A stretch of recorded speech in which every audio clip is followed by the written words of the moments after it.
السلام علیکم ورحمۃ اللہ وبرکاتہ۔ الحمدللہ رب العالمین وصلی اللہ وسلم علی نبینا محمد وعلی آلہ وصحبہ اجمعین ومن تبعہ بإحسان الی یوم الدین، اما بعد۔ محترم بھائیوں اور بہنوں، درس حدیث کے اس پروگرام میں مشکات المصابیح کا خلاصہ آپ کی خدمت میں ترتیب کے ساتھ پیش کیا جا رہا ہے تاکہ کم سے کم وقت میں آپ زیادہ سے زیادہ معلومات حاصل کر سکیں اور پھر اپنے اندر شوق عمل بھی پیدا کریں، کیونکہ نجات اور کامیابی کے لیے صرف احادیث کا سننا پڑھنا کافی نہیں ہے، اس کے مطابق اپنے آپ کو ڈھالنا اور سنوارنا ضروری ہے۔ اس پر عمل کیے بغیر نجات نہیں ہو سکتی۔ گزشتہ ہم نے نماز کے حوالے سے مختلف باتیں بتائیں۔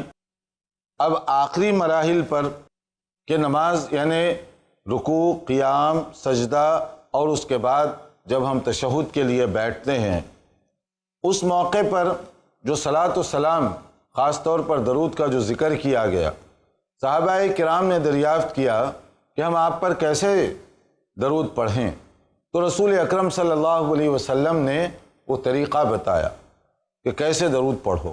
درود پڑھنے کی جو فضیلت ہے وہ رسول اللہ صلی اللہ علیہ وسلم نے بتائی کہ من صلی علیہ واحدۃ صلی اللہ علیہ عشرہ، کوئی ایک بار درود پڑھے گا اللہ تعالیٰ 10 رحمتیں اس پر نازل فرمائے گا، صحیح مسلم کی حدیث ہے۔ اور ایک دوسری حدیث ہے مسند احمد ابن حنبل اور نسائی کی، جس میں رسول اللہ صلی اللہ علیہ وسلم نے ارشاد فرمایا من صلی علیہ صلاۃ واحدۃ صلی اللہ علیہ 10 صلوات وحطت عنہ 10 خطیئات ورفعت لہ 10 درجات، کہ کوئی آدمی اگر ایک بار درود پڑھے، ایک بار، تو اس کے لیے بشارت ہے کہ اللہ کی طرف سے 10 رحمتیں نازل کی جاتی ہیں، 10 گناہ اس کی وجہ سے معاف کر دیے جاتے ہیں اور 10 درجات اس کو بلند کر دیا جاتا ہے۔ تو آپ سوچئے کہ ایک آدمی چلتے پھرتے اٹھتے بیٹھتے درود پڑھنے کو معمول بنا لے تو کتنا ثواب اس کو مل رہا ہوگا۔ ایک بار اگر وہ پڑھے گا تو اس کو اتنا فائدہ ہو رہا ہو تو کتنا پڑھنا چاہیے ہمیں۔ دراصل رسول اکرم صلی اللہ علیہ وسلم پر درود پڑھنا یہ اپنے درجات کی بلندی کا بھی جہاں سبب اور ذریعہ ہے، وہاں خود رسول اکرم صلی اللہ علیہ وسلم سے سچی محبت کا اعتراف بھی ہے۔ سچی محبت اسی طرح سے کی جاتی ہے کہ آپ کی باتوں پر عمل کیا جائے، آپ کے فرامین پر عمل کیا جائے اور آپ کے حق میں اللہ تعالیٰ سے دعا کی جائے۔ جیسے اذان کے بعد ہم جو دعا پڑھتے ہیں اس میں بھی تو یہ لفظ کہتے ہیں نا، آتی محمدا الوسیلہ والفضیلہ وابعثہ مقاما محمودا الذی وعدتہ۔ یہ سب چیزیں ہم مانگ رہے ہیں اللہ تعالیٰ سے کہ یا اللہ تو محمد صلی اللہ علیہ وسلم کو وسیلہ عطا فرما، فضیلت عطا فرما، مقام محمود عطا فرما۔ تو نبی کریم صلی اللہ علیہ وسلم کے ساتھ محبت کا یہ ایک تعلق ہے کہ آپ پر درود کثرت سے پڑھا کرو، اور اگر کوئی آدمی درود نہ پڑھے آپ کا اسم گرامی آنے کے باوجود، اس کو تو بخیل کہا گیا۔ کنجوس ہے وہ آدمی جس کے سامنے رسول اللہ صلی اللہ علیہ وسلم کا تذکرہ آئے اور وہ درود نہ پڑھے۔ جیسے نبی صلی اللہ علیہ وسلم نے خود فرمایا رغم انف رجل ذکرت عنده فلم يصلی علیہ، ترمذی اور مسند احمد ابن حنبل کی حدیث، کہ وہ آدمی کی ناک خاک آلودہ ہو، بخیل کنجوس ہے وہ آدمی جس کے سامنے میرا ذکر کیا جائے، نام لیا جائے اور وہ درود نہ پڑھے اس پر۔ درود پڑھنے میں کوئی فیس دینی نہیں پڑتی، کوئی پیمنٹ نہیں کرنا پڑتا آپ کو، مگر اس کا ثواب کتنا زیادہ ہے اور خود آپ کے اپنے لیے کتنا اس کا ثواب ہے۔ اب درود کون سا پڑھا جائے؟ جب اس کی اتنی فضیلت ہے، اتنا مقام ہے اس کا، تو کون سا پڑھا جائے؟ صحابہ کرام رضی اللہ تعالی عنہم جمیعاً، ان سے بھی پوچھا گیا، انہوں نے پوچھا نبی صلی اللہ علیہ وسلم سے، تو نبی صلی اللہ علیہ وسلم نے انہیں ایک درود سکھایا۔ یہ صحابہ کے سوال پر خود رسول اللہ صلی اللہ علیہ وسلم جن کے لیے ہم درود پڑھ رہے ہیں، اللہ تعالیٰ سے مانگ رہے ہیں، آپ صلی اللہ علیہ وسلم نے کون سا درود سکھایا؟ آپ نے وہی جس کو ہم درود ابراہیمی کہتے ہیں، جس کا صحیح بخاری صحیح مسلم میں بہت تفصیل کے ساتھ تذکرہ ہے، یعنی حدیث کی بہت ہی اتھینٹک روایت۔ نبی صلی اللہ علیہ وسلم نے بتایا کہ تم یہ پڑھو، اللہم صلی علی محمد وعلی آل محمد کما صلیت علی ابراہیم وعلی آل ابراہیم انک حمید مجید، اللہم بارک علی محمد وعلی آل محمد کما بارکت علی ابراہیم وعلی آل ابراہیم انک حمید مجید۔ یہ ہے درود ابراہیمی جو عموماً نمازوں میں ہم پڑھتے ہیں، اور اس کے علاوہ بھی درود کے کچھ اور صیغے اور الفاظ بھی ہیں۔ تو رسول اللہ صلی اللہ علیہ وسلم نے جو درود سکھایا، جو صلاۃ و سلام کا طریقہ بتایا، آپ سوچئے کہ میں اگر اپنی زبان میں کچھ کلمات کہوں تو وہ زیادہ بہتر ہیں یا رسول اللہ صلی اللہ علیہ وسلم کے خود سکھائے ہوئے کلمات؟ میرا اپنا ایجاد کردہ درود اس کی زیادہ قیمت ہوگی یا خود نبی رحمت کا بتایا ہوا جو درود ہے صلی اللہ علیہ وسلم اس سے زیادہ فضیلت حاصل ہوگی؟ یہ صرف سوچنے کی بات۔ اس لیے ہمیں وہ درود پڑھنا چاہیے جو خود رسول اللہ صلی اللہ علیہ وسلم نے سکھایا، تاکہ پورا ثواب حاصل کر سکیں، پوری رحمت اور برکت کے ہم مستحق بن سکیں۔ کیونکہ آپ کی زبان، میری زبان، کسی شاعر کے شاعرانہ کلام میں وہ تاثیر اور وہ برکت نہیں ہو سکتی، چاہے اس کے اشعار کا مطلب کتنا ہی اچھا کیوں نہ ہو، جو رسول اللہ صلی اللہ علیہ وسلم کے الفاظ میں ہے، کسی اور کے الفاظ میں وہ تاثیر نہیں ہو سکتی۔ تو جب ہم صلاۃ و سلام پڑھتے ہی ہیں تو کیوں نہ وہ طریقہ اختیار کریں جو خود نبی صلی اللہ علیہ وسلم نے سکھایا، بتلایا، صحابہ کرام کو آپ نے سمجھایا، اور صحابہ کرام بھی وہی درود پڑھا کرتے تھے، تو کیوں نہ ہم پڑھیں؟ آپ بے شک اردو میں ترجمہ کر سکتے ہیں، اگرچہ کہ اردو زبان تو اس وقت تھی نہیں، یہ تو بعد میں اشعار بنائے گئے۔ کوئی آدمی فارسی میں اشعار بنایا ہوا ہے، کوئی آدمی کسی اور زبان میں بنایا ہوا ہے، بلا شک و شبہ اس کا مفہوم کچھ بھی ہو، لیکن نبی کریم صلی اللہ علیہ وسلم کے سکھائے ہوئے کلمات میں جو برکت ہے اور کہیں وہ برکت نہیں ہو سکتی۔ اور پھر ایک بات یاد رکھیے، الفاظ کی بھی بڑی تاثیر ہوتی ہے، الفاظ کی بھی بڑی تاثیر، اور خاص طور پر درود یہ بڑا اہم نقطہ اور مسئلہ ہے۔ اس کے اندر چونکہ نبی صلی اللہ علیہ وسلم نے خود یہ بشارت بھی دی کہ اگر کوئی آدمی اس طرح سے درود پڑھے اور پھر اس کے بعد دعا کرے، یعنی اللہ کی تعریف، پھر درود، پھر دعا، تو اللہ تعالیٰ اس کی دعا کو جلدی قبول فرماتے ہیں۔ یہ خود نبی صلی اللہ علیہ وسلم کی طرف سے گویا بشارت۔ اور کچھ لوگوں نے مختلف اوقات میں اپنے اپنے تجربات اس بارے میں نقل کیے ہیں کہ بعض لوگ، بعض نیک بزرگ لوگ، متقی جو زیادہ باعمل تھے، تو وہ فرماتے ہیں کہ درود و سلام کی جو برکت ہے وہ ہم نے محسوس کی اپنی زندگی میں، اپنے اوپر، اپنے خاندان پر، اپنے گھر والوں پر، یعنی ایک مجرب چیز ہے، اس کا بینیفٹ ان کو مل رہا ہے۔ جو نبی صلی اللہ علیہ وسلم نے کہا کہ یہ پڑھنے کے بعد تم دعا کرو اور اللہ تعالیٰ تمہاری دعا کو قبول فرمائے گا۔ صلو علیہ فإن صلاتکم تبلغنی حیث کنتم، ابو داؤد اور احمد ابن حنبل کی یہ روایت ہے۔ نبی صلی اللہ علیہ وسلم نے فرمایا تم اپنے گھروں کو قبرستان مت بنا لو، یعنی گھروں میں نوافل کا اہتمام کرو، قرآن کریم کی تلاوت کرو، ذکر و اذکار کرتے رہو گھروں کے اندر، کیونکہ یہ چیزیں قبرستان میں نہیں ہوتی، تو گھروں کو بھی تم قبرستان مت بناؤ۔ اس کا مطلب کیا ہے؟ اس کا معنی یہ ہے کہ جس گھر میں نوافل کا اہتمام نہ ہو، گویا کہ وہ گھر قبرستان ہے۔ جہاں ذکر و اذکار، قرآن مجید کی تلاوت نہ ہو، وہ گھر روحانیت سے، برکت سے خالی ہے۔ اور جس گھر میں نبی صلی اللہ علیہ وسلم پر درود نہ پڑھا جاتا ہو تو پھر وہ گھر رحمت سے کتنا دور ہوگا۔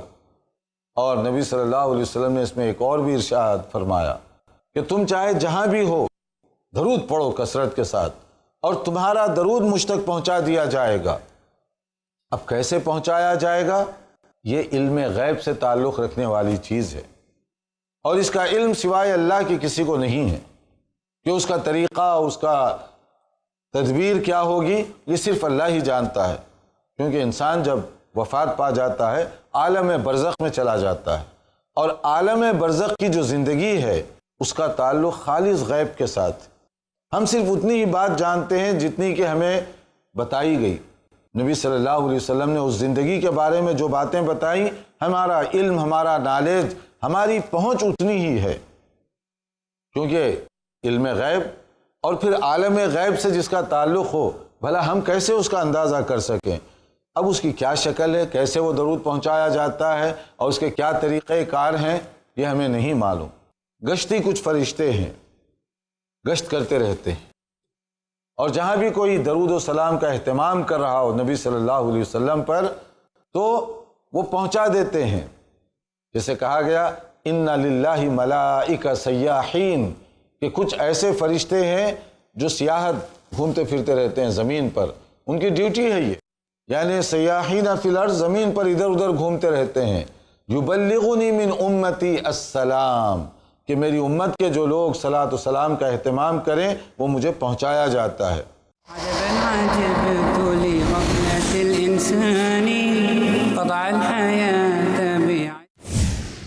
حقیقی کامیابی کے روشن اصول جانیے شیخ حافظ عبد التواب سے۔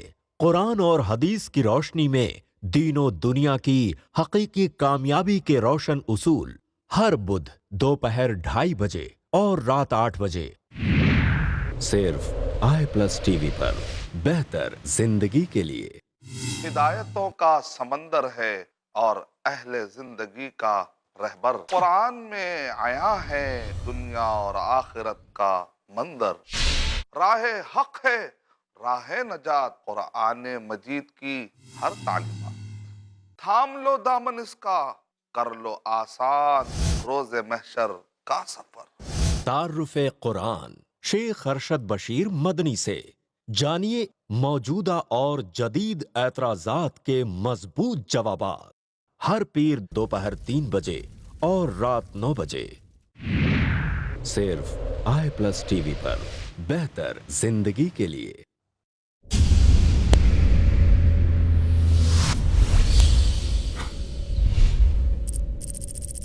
اپنے کیبل یا DTH آپریٹر سے i+TV آج ہی ڈیمانڈ کریں۔ i+TV فری ٹو ایئر اور انڈین رجسٹرڈ چینل ہے۔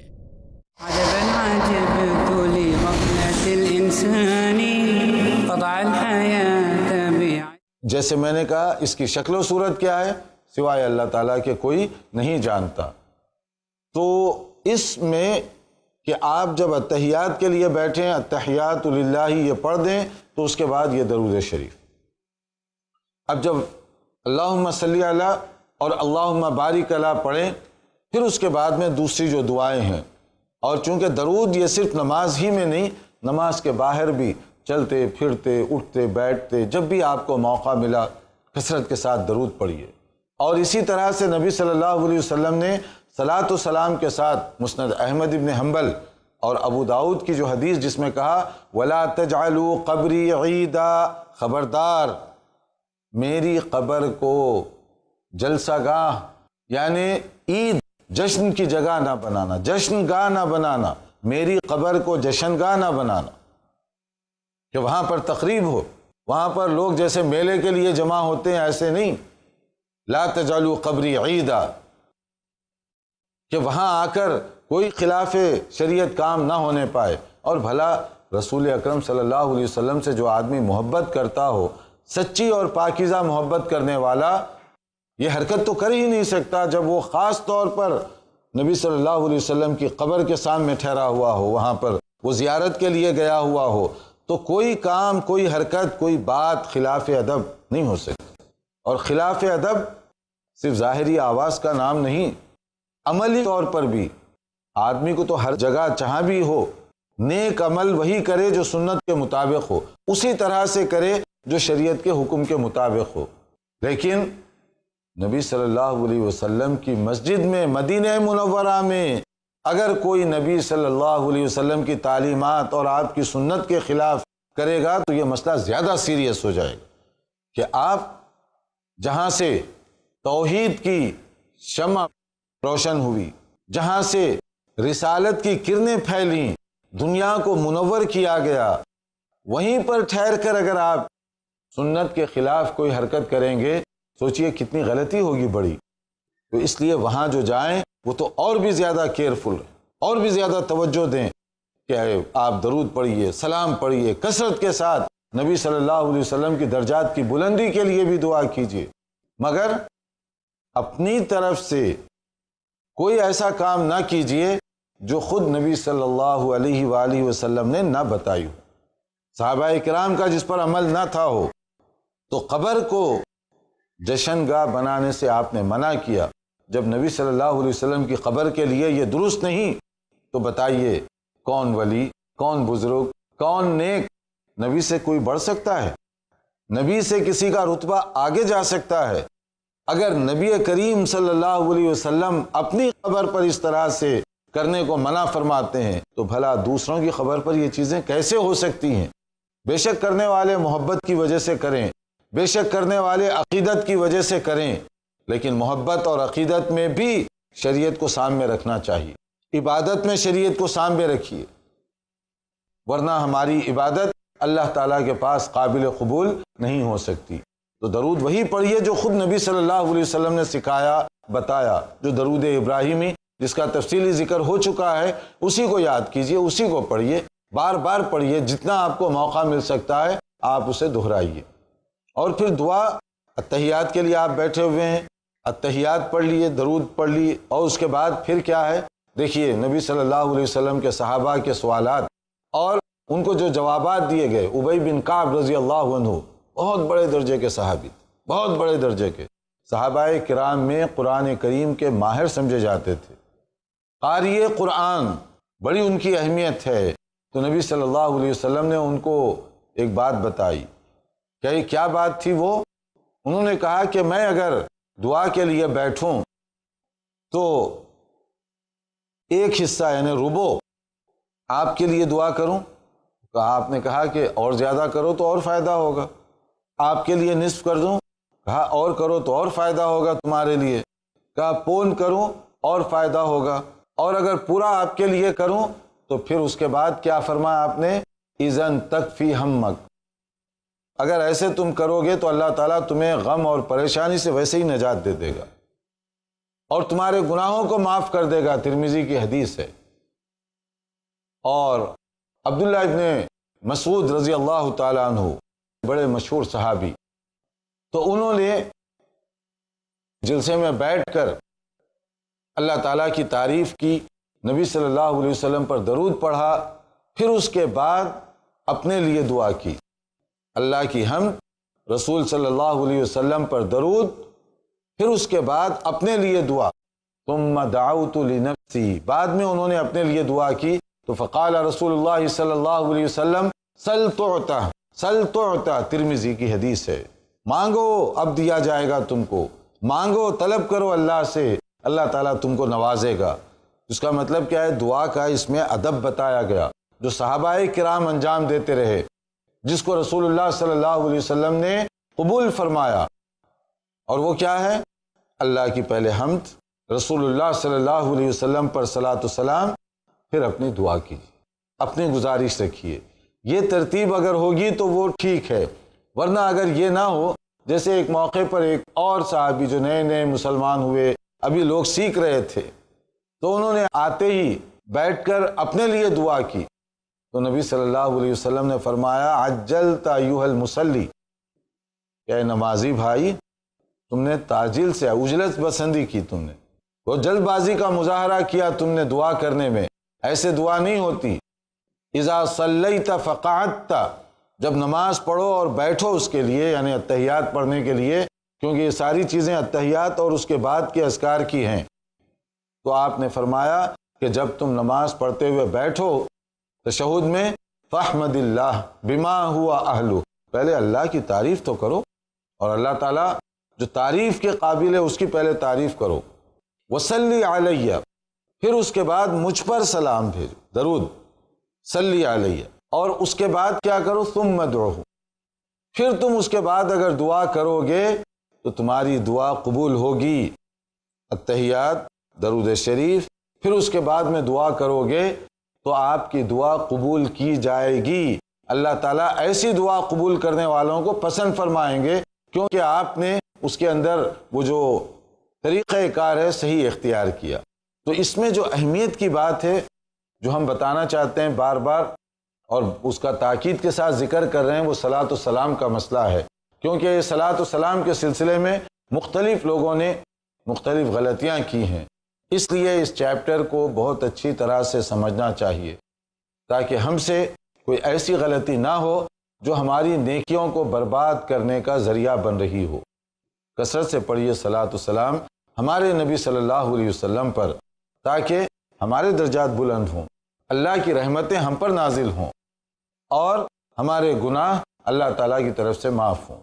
دعا بھی کریں تو آپ پر زیادہ سے زیادہ درود پہلے پڑھیے کیونکہ یہ درود اللہ کو پسند ہے، اور اس کے بعد جو دعا کی جائے گی اس کی برکت ہوگی، اس کا فائدہ ہوگا۔ گھر میں اگر آپ بیٹھے ہوئے ہیں درود پڑھیے، آپ آگے پیچھے چل رہے ہیں تب بھی آپ کوشش کیجئے کہ اسی طرح سے زیادہ درود کا اہتمام کریں۔ جب بھی آپ کو موقع ملا زیادہ سے زیادہ نبی صلی اللہ علیہ وسلم پر درود پڑھیے، مگر درود کے لیے وہی صیغہ، وہی الفاظ استعمال کریں جو خود نبی کریم صلی اللہ علیہ وسلم کے سکھائے ہوئے ہیں۔ اسی میں خیر اور اسی میں برکت ہے۔ اب اس کے بعد آگے بڑھیے دعا، کیونکہ التحیات بھی ہو گیا، درود بھی ہو گیا، اب اس کے بعد میں دعا سے پہلے ایک بڑی اہم چیز ہے، سن لیجئے اس کو، یہ حدیث کی کتاب ہے، اس کے ذریعے سے اپنی نمازوں کو چیک بھی کیجئے، کریکٹ بھی کیجئے، مقصد اصلاح ہے۔ نبی کریم صلی اللہ علیہ وسلم نے ارشاد فرمایا اذا فرغ احدکم من التشہد الآخر فلیتعوذ باللہ من اربع، جب تم نماز پڑھو، نماز سے فارغ ہو گیا، آخری تشہد میں ہے، التحیات درود ہو گیا، تو 4 باتوں سے پناہ مانگو۔ فلیتعوذ باللہ من اربع، 4 باتوں سے پناہ مانگنا یہ ضروری ہے۔ اور وہ کون سی چیزیں جس سے پناہ مانگنا ضروری ہے؟ نماز کی آخری رکعت میں جب ہم بیٹھے ہوئے ہوں، بہت سے بھائی اور بہنیں اس کا اہتمام نہیں کرتے، اور عام جو سرسری کتابیں لکھی ہوئی ہیں، پمفلیٹس وغیرہ، یہ بچوں کے لیے لکھے ہوئے ہوتے ہیں موسٹلی، ان میں بھی اس کا تذکرہ کم جگہوں پر کیا گیا، جبکہ یہ ہے بہت ضروری۔ اور یہ نبی صلی اللہ علیہ وسلم نے تاکید فرمائی۔ کیا ہیں وہ 4 چیزیں جن سے پناہ مانگنے کا حکم دیا گیا؟ اس میں دیکھیے، اللہم انی اعوذ بک من عذاب جہنم، اے اللہ میں جہنم کے عذاب سے پناہ مانگتا ہوں، وَأَعُوذُ بِكَ مِنْ عَذَابِ الْقَبْرِ، کہ یا اللہ عذاب قبر سے میں پناہ مانگتا ہوں، کیونکہ قبر کا عذاب بڑا سیریس ہے۔ قبر جنت کی کیاری بھی بن سکتی ہے، جہنم کا گڑھا بھی بن سکتی ہے۔ قبر یہ عالم برزخ میں جب آدمی پہنچتا ہے تو پہلا اسٹیج ہے موت کے بعد کا۔ اگر یہاں کامیاب تو پھر قیامت کے دن وہ آدمی کامیابی پائے گا زیادہ بڑے پیمانے پر، اور اگر پہلے اسٹیج میں ناکام تو وہاں تو ناکام ہوگا ہی ہوگا۔ اس کے لیے عذاب قبر سے پناہ مانگی، قبر کا عذاب بڑا سیریس ہے۔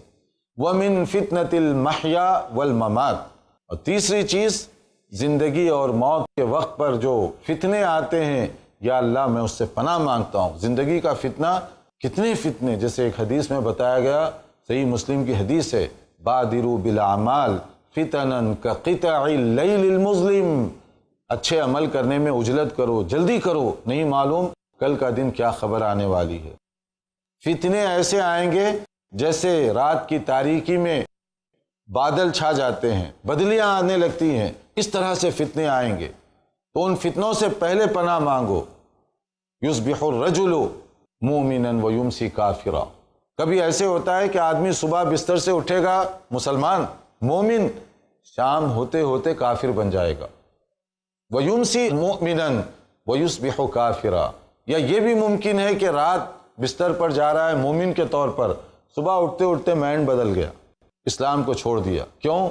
یبیع دینہ لعرض من الدنیا، دنیا کی محبت ایسی ہو جائے گی کہ دنیا کمانا اور دنیا داری کی وجہ سے اپنے دین کا سودا کر بیٹھے گا، دین بیچ کر دنیا کمائے گا، ایسے حالات پیدا ہو جائیں گے۔ تو ہم پناہ مانگتے ہیں ان چیزوں سے۔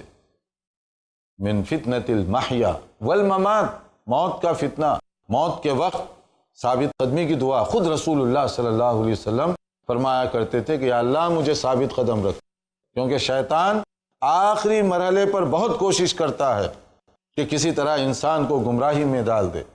اس وقت صحیح راستے پر رہنا بہت ضروری ہے، ورنہ جیسے حدیث میں کہا گیا من کان آخر کلامہ لا الہ الا اللہ دخل الجنہ، جس کا خاتمہ لا الہ الا اللہ پر ہو، جس کا خاتمہ ایمان کے ساتھ ہو، وہ جنت کا مستحق ہوگا۔ اللہ ہمیں ان خوش نصیب لوگوں میں شامل فرمائے۔